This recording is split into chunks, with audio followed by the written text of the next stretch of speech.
paz do Senhor esteja com todos vocês. Eu quero ler aqui no livro de São Marcos, no capítulo 7, até onde Deus permitir que eu leia. Antes de tudo, se você não for inscrito, inscreva-se e dê aquele joinha para que o meu canal siga adiante, porque eu tenho muita coisa para apresentar para vocês, mas o meu tempo é pouco. O YouTube só me libera 14 minutos e 58 segundos. E eu queria muito mais e mais além para mostrar para vocês o que eu posso fazer em prol do Evangelho e de vocês que estão me ouvindo. Vamos continuar com a leitura. Aliás, começar a leitura. E ajuntaram-se a ele os fariseus e alguns dos escribas que tinham vindo de Jerusalém. E, vendo que alguns dos seus discípulos comiam pão com as mãos impuras, isto é, por lavar, os repreendiam. Porque os fariseus e todos os judeus, conservando a tradição dos antigos, não comem sem lavar as mãos, muitas vezes. E quando voltam do mercado, se não se lavarem, não comem. E muitas outras coisas há que receberam para observar, como lavar os copos, e os jarros, e os vasos de metal e as camas. Depois perguntaram-lhe os fariseus e os escribas: por que não andam os teus discípulos conforme a tradição dos antigos, mas comem o pão com as mãos por lavar? E ele, respondendo, disse-lhes: bem profetizou Isaías acerca de vós, hipócritas, como está escrito: este povo honra-me com os lábios, mas o seu coração está longe de mim. Em vão, porém, me honram, ensinando doutrinas que são mandamentos de homens. Porque deixando o mandamento de Deus, retendes a tradição dos homens, como o lavar dos jarros e dos copos, e fazeis muitas outras coisas semelhantes a estas. E diziam-lhes: bem invalidais o mandamento de Deus para guardardes a vossa tradição. Porque Moisés disse: honra a teu pai e a tua mãe. E quem maldisser, ou o pai ou a mãe, morrerá de morte. Porém, vós dizeis: se um homem disser ao pai ou à mãe, aquilo que poderias aproveitar de mim é corbã, isto é, oferta ao Senhor, nada mais lhe deixais fazer por seu pai ou por sua mãe, invalidando assim a palavra de Deus pela vossa tradição que vós ordenastes. E muitas coisas fazeis semelhantes a estas. E chamando outra vez a multidão, disse-lhes: ouvi-me, vós todos, e compreendei.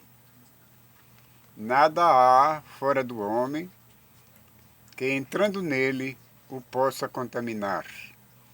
Mas o que sai dele, isso é que contamina o homem. Se alguém tem ouvidos para ouvir, ouça. Depois, quando deixou a multidão e entrou em casa, os seus discípulos o interrogavam acerca desta parábola. E ele disse-lhes: assim também vós estáis sem entendimento? Não compreendeis que tudo que de fora entra no homem não pode contaminar? Porque não entra no seu coração, mas no ventre, e é lançado fora, ficando puras todas as comidas. É uma pergunta que ele fez. E dizia: o que sai do homem, isso contamina o homem. Porque do interior do coração dos homens saem os maus pensamentos, os adultérios, as prostituições, os homicídios, os furtos, a avareza, as maldades, o engano, a dissolução, a inveja, a blasfêmia, a soberba, a loucura. Todos estes males procedem de dentro e contaminam o homem. E levantando-se dali, foi para os termos de Tiro e de Sidom. E entrando numa casa, não queria que alguém o soubesse, mas não pôde esconder-se, porque uma mulher, cuja filha tinha um espírito imundo, ouvindo falar dele, foi e lançou-se a seus pés. E esta mulher era grega. Ela era Cirofenícia de nação, e rogava-lhe que expulsasse de sua filha o demônio. Mas Jesus disse-lhe: deixa primeiro saciar os filhos, porque não convém tomar o pão dos filhos e lançá-los aos cachorrinhos. Ela, porém, respondeu e disse-lhes: sim, Senhor. Mas também os cachorrinhos comem de debaixo da mesa. Os cachorrinhos comem debaixo da mesa as migalhas dos filhos. Então ele disse-lhes: por essa palavra, vai, o demônio já saiu da tua filha. E indo ela para sua casa, achou a filha deitada sobre a cama, e que o demônio já tinha ido embora, já tinha saído dela.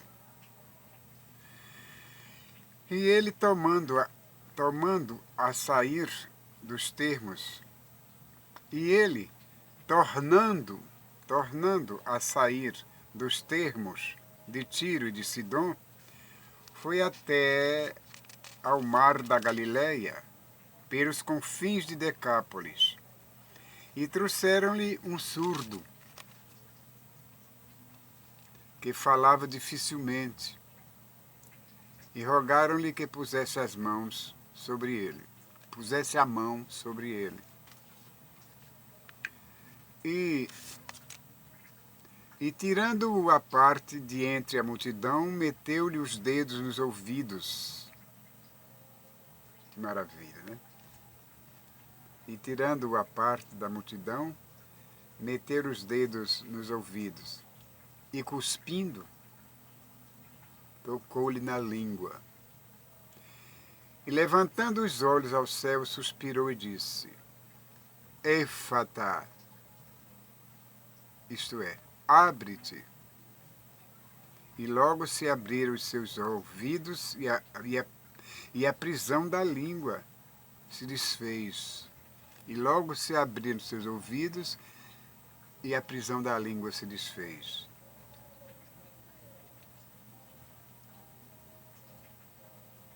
E falava perfeitamente. E ordenando-lhes que a ninguém o dissessem, mas quanto mais lhe proibia, tanto mais o divulgavam. Ora, Jesus não queria que ninguém soubesse o que ele havia feito. Proibia as pessoas de divulgarem aquilo. Mas quanto mais ele fazia benefício, mais curava as pessoas, mais as pessoas queriam dizer aos outros o que tinha acontecido. Grandiosidade do Senhor Deus, mistério.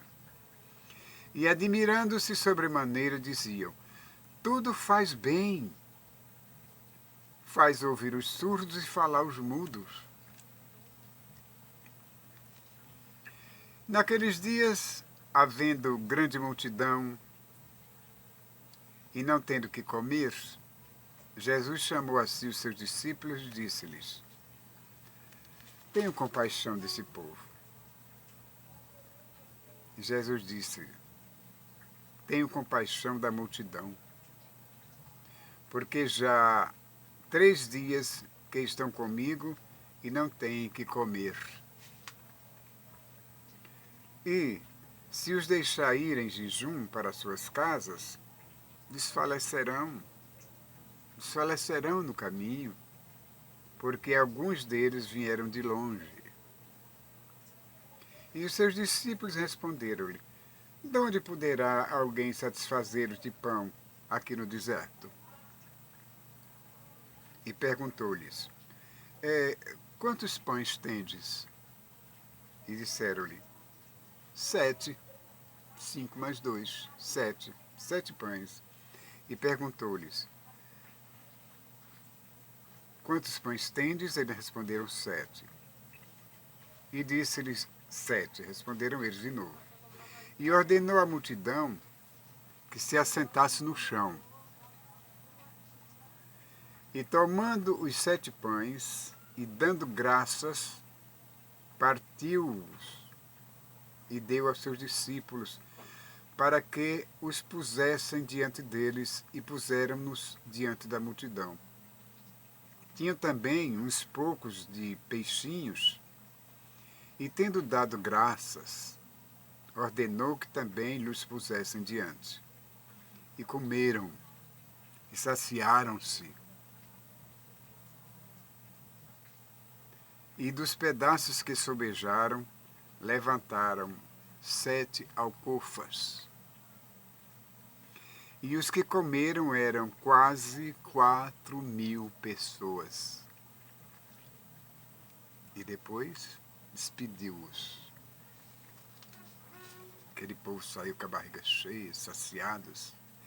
Além de saciados, saíram deslumbrados diante de tanta majestade de Jesus, diante daqueles milagres.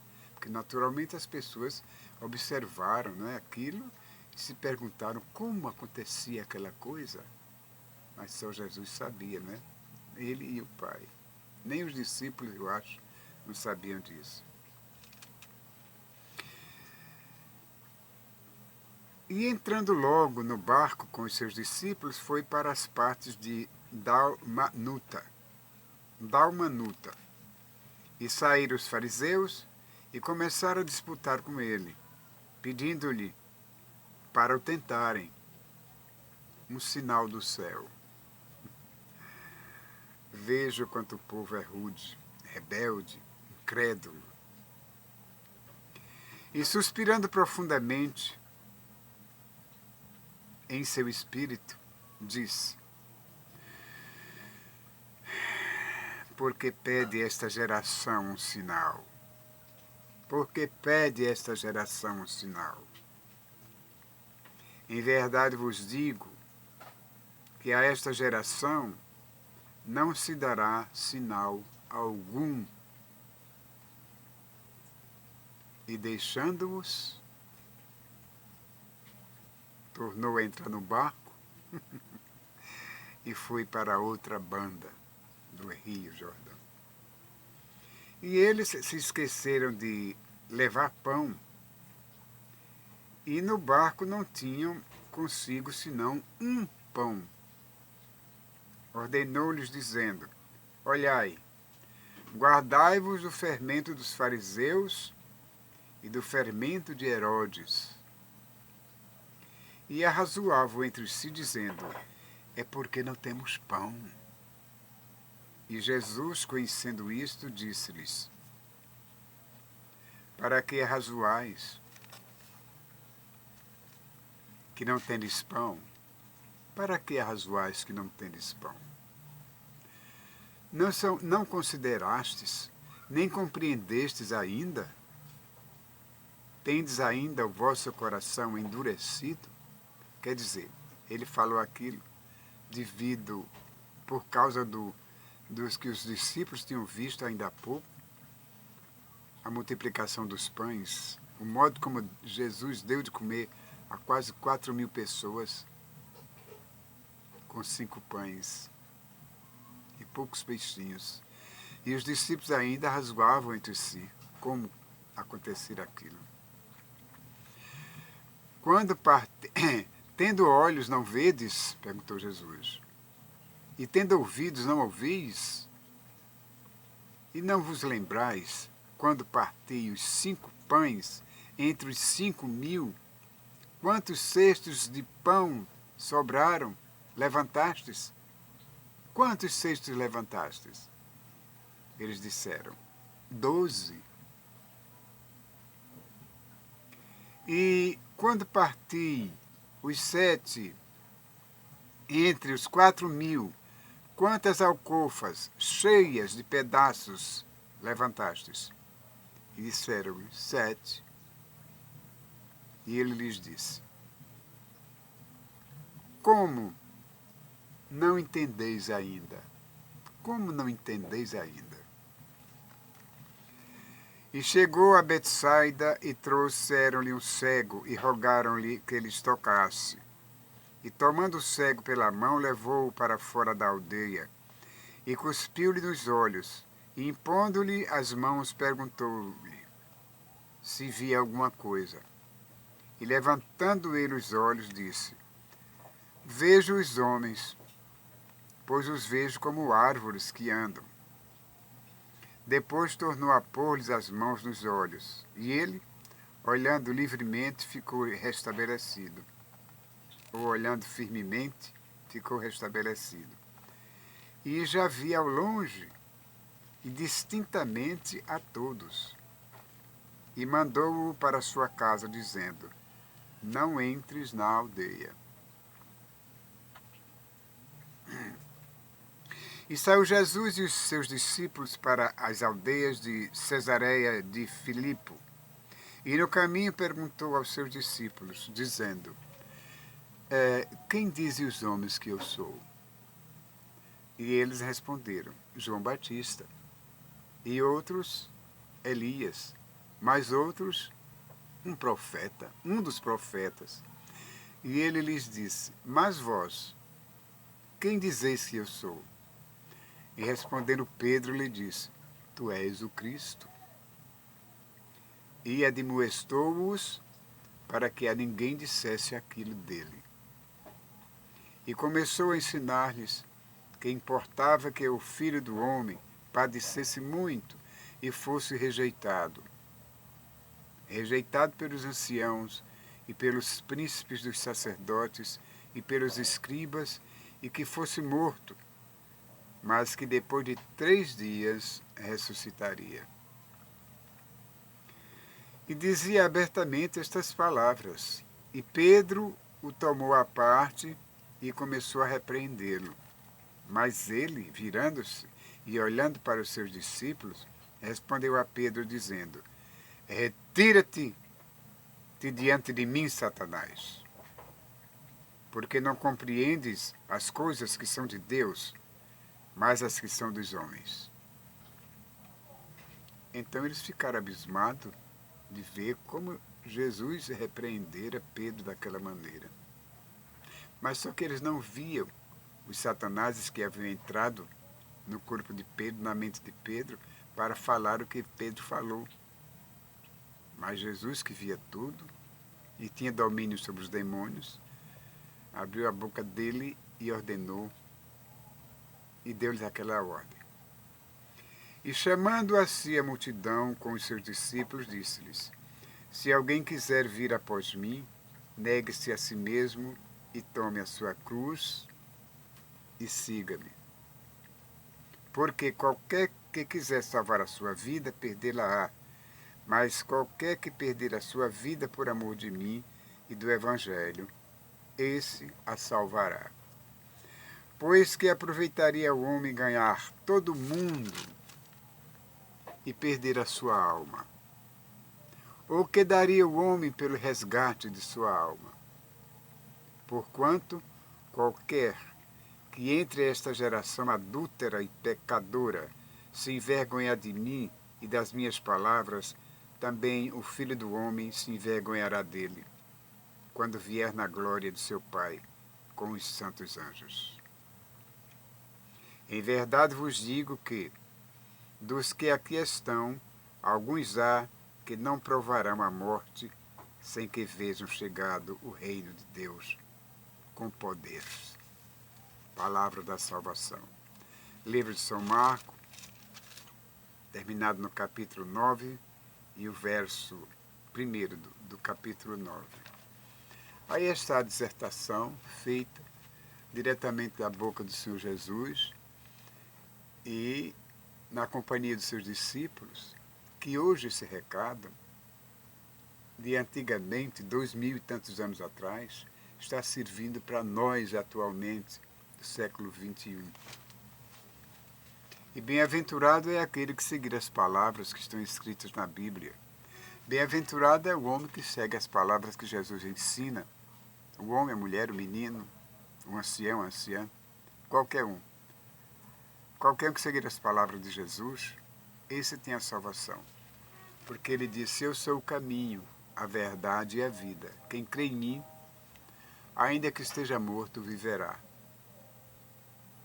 Eu sou a ressurreição e a vida. Ele provou isso quando ressuscitou a Lázaro, o amigo dele, irmão de Marta e Maria. Tem até um hino que diz, Marta e Maria mandaram um recado dizendo a Jesus, Lázaro adoeceu. O teu amigo, a quem tanto ama, precisa urgentemente de um socorro teu. Porém, Jesus disse pro mensageiro, vá você primeiro, depois chego lá. Enquanto isso, Marta e Maria, esperando e nada de Jesus chegar. Jesus faz assim. Às vezes a gente pede, faz um pedido a ele, quer receber aquilo imediatamente, como se tivesse esse merecimento. Mas não, tudo no tempo dele. Tudo vem no tempo dele. Quantas vezes você se ajoelhou na beira da sua cama e fez um pedido para Jesus? Eu queria isso, eu queria aquilo, eu quero. E não recebeu naquela hora. Porque não era o momento exato de você receber a sua bênção. Está guardada junto de Jesus, nas mãos de Jesus, no seio de Jesus. Então, no dia que ele dispensar esse seu pedido, esse é o dia dele, o dia certo. Não é como a gente quer, é como ele decide ser.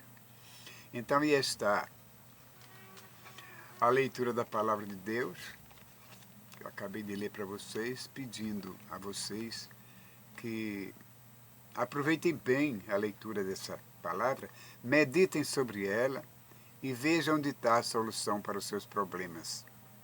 Vejam o que vocês querem pedir a Jesus e tenham paciência de saber esperar a resposta daquilo que vocês querem. Deus os abençoe e vos guarde hoje, amanhã e sempre.